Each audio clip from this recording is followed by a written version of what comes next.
We know that few years back, there was a political gimmick. The Babri Masjid and Ram Janmabhoomi issue. Babri Masjid, Ram Janmabhoomi issue in Ayodhya. I would like to know how many of us Muslims and Hindus knew about Babri Masjid and Ram Janmabhoomi before the politicians made it a gimmick. How many of us knew? I had never heard of this, Babri Masjid. And when I asked the common Hindu, he had never heard of this. Only after the politicians made it a political gimmick, people knew about it. And we know on the 6th of December 1992, they wanted to have a big procession, a gathering at this site. The Supreme Court had explicitly said that no gathering anywhere close to the disputed site. A group of politicians, they make it a political gimmick of Ram Janmabhoomi issue and the Babri Masjid issue. They want to gather on 6th of December. The ruling politicians know very well that they have the Supreme Court backing. They could have easily stopped the gathering, easily. But then they think, if I stop, I may lose vote. So they let the gathering take place. The gathering takes place, and then they say, spontaneously, the thousands of cars were gathered there. Spontaneously, the Babri Masjid was destroyed, spontaneously. There was live recording on the various satellite channels. We know that with trishuls and lathis, how can you get down a structure? Is it possible? No. They had planted explosives. With this pre-planned act, that planted explosives, anyone can see. You don't have to be a specialist of military. You can see it with your eyes. That explosive was planted, and that's how the structure came down. Can the structure come down with lathis and trishuls? Maybe George Bush saw this. 6th December 1992, that's how he had conducted the inside job of 11th September. Time does not permit me to speak about the inside job. That requires a lecture by itself. Inside job of 11th September. Many Americans have spoken about that. Maybe he saw it and he got the idea that let's conduct in New York also. Later on, what happens? This emerges into riots. Throughout the country, there were riots. It is the largest riot after partition in the whole country, where tens of thousands of innocent human beings were killed, mainly Muslims. Who's to blame? The innocent Indians. They are instigated by the politicians. Fight, kill the opposite religion people. Instigated, innocent people, they get instigated and they do the act. We know that even in Bombay, one of the cities that was maximum affected was Bombay.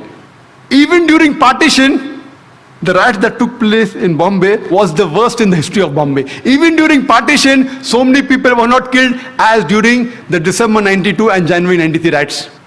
The police, if they wanted, they could have easily prevented the riot, very easy. With the backing of the reserve police, with the backing of the military, easily they could have done it, but they did not do it. Most of them were silent spectators. Some were good, they tried, but they were in a minority. Majority were silent spectators, some were party to it. I am aware that even the police is controlled by the politicians. So the police wants to do something, the politicians come in between. So the blame goes back to the politicians. Later on, the government appoints a single judge commission to appease the minority. And they appointed Justice Sri Krishna. It was famously called as the Sri Krishna Commission. And we know that Justice Sri Krishna, he was and is a devout and a practicing Hindu. But at the same time, he is an upright and honest judge. Just like how we have Justice Suresh here. An honest and an upright judge. The verdict he gave, it did not go down the throat of the government. It takes a few years. And he had analyzed the full cases of the riots. He spoke with the politicians, with the police. Individually, he visited 26 police stations, analyzed the records, spoke with the police officer, junior and senior, spoke with the victims, spoke with the media, and after a great deal of research, he presented, we have this damning verdict of Sri Krishna Commission. He even gave suggestions, how can we prevent these riots? But it takes time. By the time this happened, the government says bygones are bygones. Because they know if they implement the report, they are afraid that they will lose the vote bank. At that time, to appease the minority, they appointed the commission. How many commissions? I don't know. I don't know how many commissions have been implemented. I think Justice Suresh can tell. How many commissions that they appoint have really been implemented in India? How many? So here we know it is a delaying tactics. The innocent Indians, especially the Muslim victims, we have faith in the judiciary system of India. If the politicians betray us, if our other citizen fellow members betray us, if the police betrays us, in this country, we have yet faith in the judiciary system. And we know that finally, most of the innocent people, whether they are arrested, etc., they are finally released. But the damage done to them, it cannot be undone. Later on, we come to know, after a couple of months, on 12th of March 1993, there was a series of 13 bomb blasts in Bombay, in which more than 250 innocent citizens of Bombay were killed. More than 250 innocent human beings were killed. And more than 700 human beings were injured. The opposition said, oh, planned everything. Justice Shri Krishna said, it was not meticulously planned, it was a retaliation. More than 1,500 innocent Muslims killed in riots in Bombay. More than 1,500 innocent Muslims during the Bombay riots of December 92 and January 93 were killed. It was a retaliation. And the authorities and the police said it was done by Muslim underworld with the help of some others.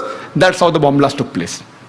And they say, all of them agreed, even the police commissioner, they agreed that it was a retaliation to what had happened in Bombay. We know that immediately after the riots of December 92 and January 93, it was difficult for the Muslims to walk on the streets. It was difficult for him to travel in the train, travel in the bus, to work in a non-Muslim area. They were looked down upon, they were ridiculed. Immediately after 12th March 93 bomb blast, those scenario changes. Most of the Muslims, they know that killing innocent people is prohibited. Yet, they had a soft corner for these people who did the bomb blast. They were happy internally. In Islam, two wrongs don't make a right. Islam condemns this act. Killing innocent human being is to be condemned. You cannot kill innocent human being if somebody else has done injustice to you. You can't kill a third person even if you belong to the same community. Islam prohibits that. Whoever did it, whether Muslims or non-Muslims, whoever killed more than 250 innocent human beings on 12th March 1993, Islam condemns it.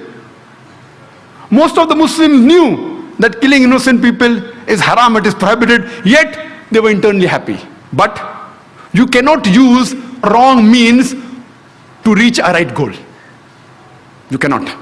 Islam does not permit that you use the wrong method to reach a right goal. There cannot be any justification. We realize that Muslims are harassed, they were tortured, they were killed, but you can't justify the killing of innocent human beings. Imagine the family of those more than 250 innocent human beings. When they come to know that the Muslims have killed us, they will think, what kind of religion is this? What wrong did they do? Did they harass you? The person who has harassed you, if you catch him and put him to trial and he is a culprit and you punish him, no problem. All religions will give you permission. The innocent people killed on the street, what wrong they did to you? Imagine he will become a permanent enemy of Islam. Islam does not justify the killing of any innocent human being. It is to be condemned. When we realize the chain of sequence of events, who is to be blamed? We come to know that prevention is better than cure. Who is to be blamed? When we see the sequence of events, we come to know that if the opposition politicians, the politician from the opposition party, if they would not have used Babri Masjid and Ram Janmabhoomi issue as a political plank, the Bombay bomb blast in 93 would have taken place. Later on, the politicians in power, they could have easily prevented the gathering. They could have easily prevented the destruction of the Babri Masjid. Easily. They had the Supreme Court verdict. They had the military, they had the police, but they were afraid that if we do it, we'll lose vote bank, so they let the destruction take place. Second people responsible are the politicians in power. Third people, the innocent Indians, they are instigated against the minority. And they involve in killing of thousands of innocent Muslims. They are too responsible. But they're innocent people. Fourth people responsible is the police. The police could have easily prevented the riots in Bombay or anywhere in India, easily. The normal civilians, we aren't military trained. We cannot fight with the police. It's easy. It's very easy for the police of any city, especially Bombay, to prevent the riots. Very easy. Preventing terrorist attacks is difficult. I'll come to it later on. But riots is very easy. Easy. But they didn't do it. Some were afraid. There were a few who went out of the way and helped the innocent victims. But the majority were silent spectators. Some even were party to it. Some who were silent spectators, they were afraid that if we went against the politician, we would have been transferred. They too are to be blamed. Fourth people to be blamed are the police. Fifth, last but not the least, the people who committed this bomb blast. Islam does not give permission to use wrong means to reach the right goal. All five categories are to be equally blamed. If you want to stop terrorist attacks, go to the root cause. Stop the injustice. Stop the wrong done to a particular group of people and terrorism will stop.